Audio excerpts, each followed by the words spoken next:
ওই যে একটা কথা আছে না যে আল্লাহ রহমান আল্লাহ রহিম, এই কথা যদি কোনোভাবে সত্য না হইতো তাইলে আমার বিশ্বাস যে এখানে ওখানে ওইখানে সেইখানে আমরা একের পর এক দেখতাম যে আল্লাহ তাআলা মানে একজনরে আরেকজনরে এরকমভাবে আছাইরা আছাইরা মাইরা ফেলতেছে।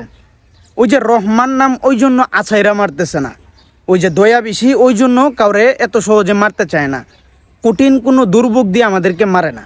নয়তোবা আমরা যতটা উজাইছি একজন বাঙালি মানে বাঙালিরা বিশেষ করে যে একটা উজানি উজাইছে, ওই যে একটা কথা আছে না, উলুর পাকজন বেশি ওরে তখন আগুনে বইরা মরে।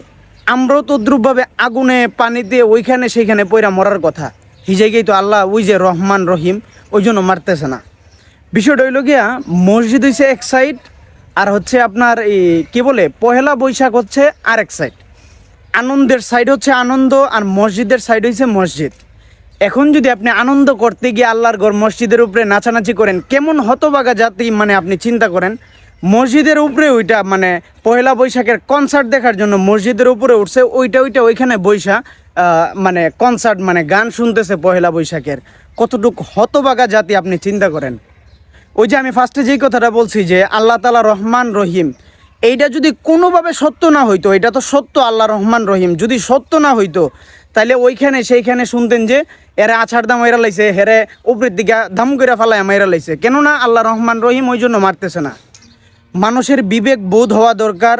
বাঙালির যেই মানে যতটা মানুষ আজকে পহেলা বৈশাখ পালন করতেছে, তাদের যদি জিজ্ঞেস করি যে শুভ নববর্ষ বা পহেলা বৈশাখ যেইটারে বলে ওইটা কিভাবে আসছে, কেন পালন করতেছো, কি উদ্দেশ্য, মানে শতজনের মধ্যে ধরেন 90% মানুষই বলতে পারবে না কেন ওরা ওইটা পালন করতেছে।